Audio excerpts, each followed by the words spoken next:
রেলের এত কিছু নিয়ে যাওয়ার পারমিশন নেই। আমি 24 ঘন্টা ডিউটিতে বসতে জায়গা পাই না, দাঁড়িয়ে রাত কাটাতে হয়। তারপরে আপনি এটা নিয়ে চলে যাবেন, 737 টাকা আমাকে পেনাল্টি করতে হবে। তাহলে আমি কি চুরি করেছি জিনিসটা? আপনারা নিয়ে যান কেন বলুন?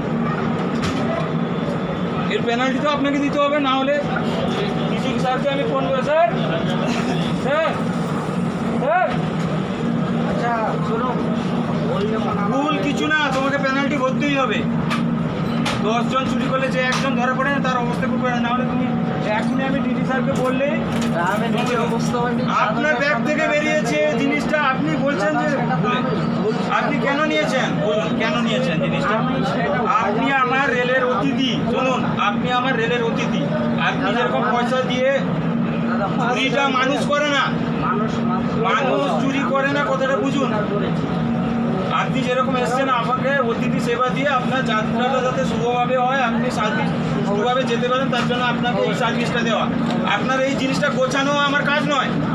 গাইডলাইনের পেছনে লেখা থাকে, দেখবেন, আমরা যে খুশি হয়ে কার কাছে 10 টাকা 20 টাকা টিপ চাই না, 10টা কথা শোনায়।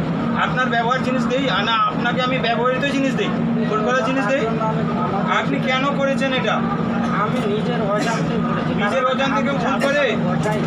যাদের একটা ছোট রুমাল যে এটা চলে গেছে, যে দাদা ভুলে চলে গেছে রুমাল, হ্যাঁ আপনাকে এটা তো ঢুকিয়ে ফাইনটা ঢুকিয়ে দিয়ে যেতে হবে।